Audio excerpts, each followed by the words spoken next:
నీకు తొందర ఫలితాలు ఉంటాయి.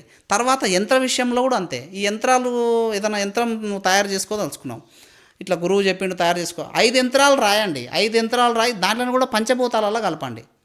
ఒక యంత్రం భూమిలో పాతి పెట్టండి, ఒక యంత్రం నీళ్ళల్లో వదిలేయండి, ఒక యంత్రం అగ్నిలో కాల్చేయండి, ఇంకో యంత్రం ఒక చెట్టుకు కొమ్మకు కట్టండి, గాలిలకు వాయువుకు అంటే గాలికి కట్టండి. కొమ్మకు కడితే అది అటు ఇటు ఊగుతుంది, అంటే గాలి అంటే వాయువుకు సమర్పిస్తున్నట్టు. తర్వాత ఒక పెద్ద గుట్ట మీదకి వెళ్ళండి, ఎక్కడన్నా వీలున్న గుట్ట మీదకి ఎక్కి ఒక యంత్రాన్ని ఆ గుట్ట మీద పెట్టిరండి, ఒక రాయి మీద పెట్టిరండి, పోకుండా ఒక రాయి మీద పెట్టిరండి. ఇట్లా పంచభూతాలలో ఈ యంత్రాన్ని కలపాలి, అప్పుడు ఆ యంత్రం ఫలిస్తుంది. లేకుంటే యంత్రం ఫలించదు. నీకు ఒక్కరికి చేస్తే పంచభూతాలు సాటిస్ఫాక్షన్ కావు కదా, అవి యాక్టివేట్ కావు, అప్పుడు యంత్రాలు ఫలించవు. తర్వాత నెక్స్ట్ ఇంకోటి ఏంటంటే తంత్రం కూడా అట్నే చేయండి. ఒక్కతాన చేయకండి, తంత్రం 5 చోట్లలో చేయండి. జలంలో ఉండి ఒక రోజు చేయండి, అగ్ని ముందల ఉండి ఒకసారి చేయండి, తర్వాత భూమి కాడ అంటే కామన్గా కొంత గుంత తీసి ఆ గుంతలో ఉండి ఒకసారి చేయండి తంత్రం. ఇట్లా చేస్తే తంత్రాలు కూడా ఫలిస్తాయి.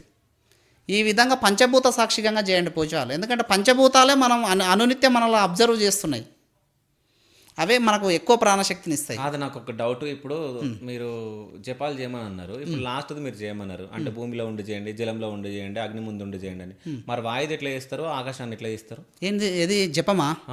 జపం ఆకాశం ఉంది, నేను సమర్పయామి అని చెప్తున్నా.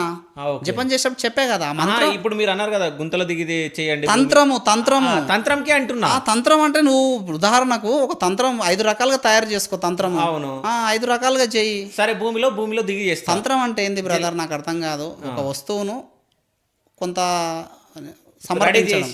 దాన్ని సమర్పించడం. అవును, ఒకసారి అగ్ని లేని కొన్ని లవంగాలు తీసుకొని, అదే తంత్రం. నాకు దిష్టి తగిలిన తంత్రమే.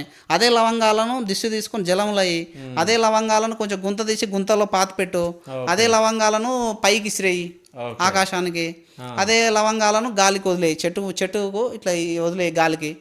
ఇలా చేస్తే తక్షణమే రిజల్ట్ ఉంటుంది. ఇది లాజిక్ అందరికి చెప్పం, నువ్వు మంచి క్వశ్చన్లు అడుగుతున్నావు కాబట్టి ఈ లాజిక్ చెప్తున్నా. అందుకని నేను యంత్రాలు ఇచ్చినప్పుడు ఏం చేస్తా అంటే, బాగా నేను 5 రాస్తా, ఒకటి వీనికి ఇచ్చేస్తా, కన్వయాన్ని నేను చేస్తా. అట్లా గురువులు చేస్తారు. ఇంకోటి ఏంటంటే తంత్ర గాయత్రి, మంత్ర గాయత్రి, యంత్ర గాయత్రులు చెప్పబడ్డాయి, అవి కూడా సిద్ధించి ఉండాలి.